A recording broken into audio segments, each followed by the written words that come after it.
What's going on, everybody? Welcome back into Kevin's Corner Mock Draft War Room. Kevin, you excited for episode 2? I'm pumped. Yeah. 2 weeks away, man. 2 weeks, NFL draft coming up. See what the Colts do at 6. They could be moving back. We're going to hit on all that. Last week, covered the 2 quarterback scenario. If 2 quarterbacks were taken ahead of the Colts at 6, this week coming at you with 3 quarterbacks taken ahead of the Colts. Yeah, last week was not ideal at all. That would have been Saquon Barkley, Bradley Chubb, Quenton Nelson. All of them would have been gone when the Colts got on the clock here at 6. This week, a little bit better. Still not the most ideal scenario, but you got to break it down, Joey. What happens if we see Sam Darnold, Josh Rosen, Josh Allen, just 3 quarterbacks go in the first 5 picks? What that would mean is Barkley, Chubb, they're probably both gone. And these are the 2 wild cards right here, the Giants and the Browns, with the Browns' 2nd pick, and the Giants there too, who could be in the quarterback market as well. What do they do? These are the wild cards that are going to impact what happens here with a 3 quarterback scenario. Now, what would happen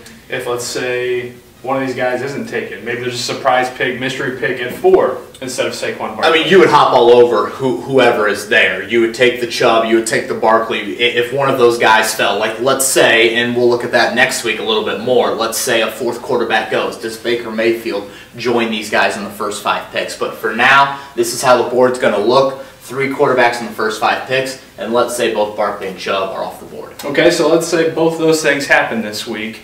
Now, what's the Colts' first likely possibility that they want to do? Well, first off, I think there's a lot of possibilities the Colts could do here at 6, and I think it's pretty even. Last week, I thought it was definite you would trade back if only 2 quarterbacks went in the first 5 picks. Under this scenario, Quenton Nelson at 6, that to me makes a lot of sense. And I know it's really high to take a guard at the 6th overall pick, but this is a generational guard. The Notre Dame guy, kind of a mauler, plays with a mean streak.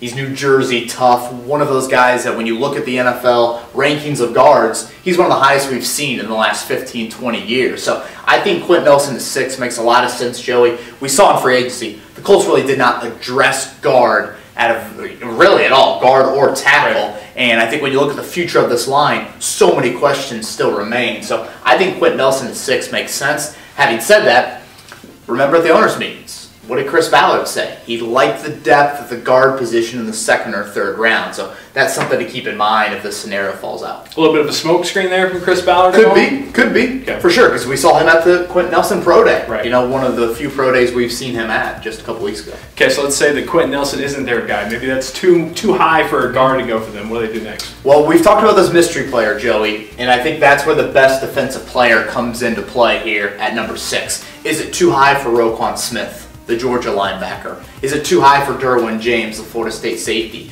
Do the Colts feel like Minka Fitzpatrick, the Alabama DB, has a fit in their defense? Is Denzel Ward, the corner from Ohio State, is clearly the best corner? Is he the guy at 6? So that's something to keep in mind. And Joey, it's probably the biggest unknown. You know, Nelson is a sure thing. Under this situation, you probably are going to have the phone ringing a little bit on teams coming up to maybe get Baker Mayfield at 6. This is a mystery. Yes, there's needs on defense, but does that player equate to the value of the number 6 pick? I'm not sure it does. I think Roquan Smith is a really good player, but he could be a really good player if you're trading back as well. I just don't know if he's worthy of that 6th pick. Before we get into the last couple scenarios, why do you like selecting the best defensive player available there rather than trading back?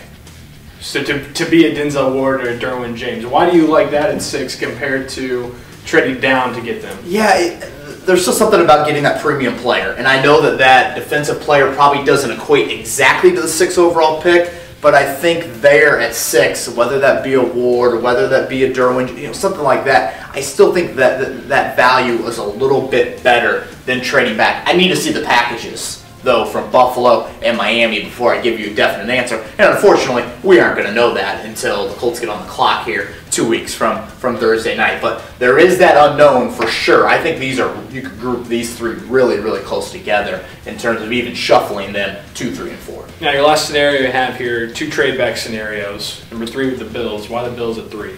The Bills have been the most talked about team. You know, ever since they moved from 21 to 12 with Cincinnati a couple weeks back, they were going to move again. Right. Their quarterbacks right now are, God bless them, Nathan Peterman and then A.J. McCarron. So they need a quarterback. And the problem here is they are locked into Baker Mayfield. So that's why I think Buffalo could still be moving up. There's a connection here with the Giants. Dave Gettleman, their general manager, has some familiarity with Buffalo's personnel staff. So Buffalo moving up from 12, would you get that 22nd pick that they also have, the other first-round pick? Would you get a middle-ish round pick to throw into that package? That's something I think Chris Ballard would listen long and hard at. Miami, they've kind of come out of nowhere here in recent weeks. And I know this is a team that we've mentioned, I think, on the podcast a couple times with Ryan Tannehill and the ACL injury.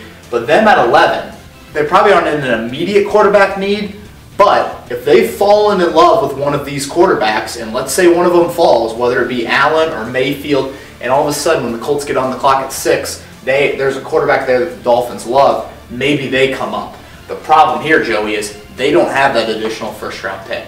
So if you move back to 11, you're probably getting, I think it's 42 is what they have. Yep. A second-rounder, which would give the Colts, an incredible haul from 36 to 49. Pretty much the entire second round. Right, exactly. 4 picks on Friday night. But now you have to weigh the quantity of the picks and moving 5 spots further back, 8 spots from where you originally were, versus the value of what that player could be at 6. So I think under these scenarios, what you're ultimately weighing is Quenton Nelson, the mystery defensive player, if there is one, versus the trade back packages. Okay, so just to recap quickly, 4 scenarios in the 3 quarterback taken mock draft for Kevin's corner here.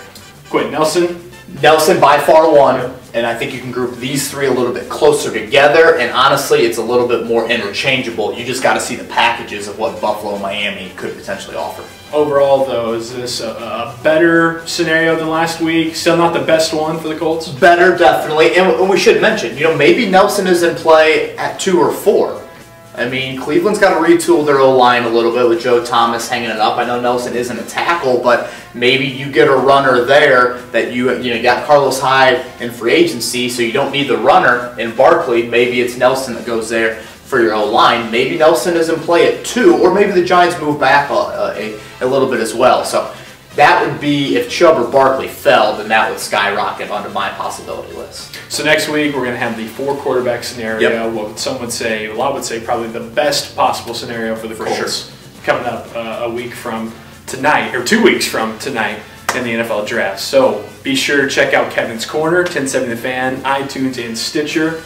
This week we talked Andrew Luck. A lot of Andrew Luck talk. Colts back on the field offseason program. Next week, Joey, what we're going to do is break down the positional need draft. So 9 picks so far right now for the Colts. Let's do them by positions, ranking them 1 to 9. That'll be next week on Kevin's Corner. Got that coming up in the podcast, 1070thefan.com, and at kbowen1070 on Twitter for everything Colts and Pacers coming up as well with the playoffs starting. And then we'll be back next week for the mock draft number 3, 4 quarterback scenario.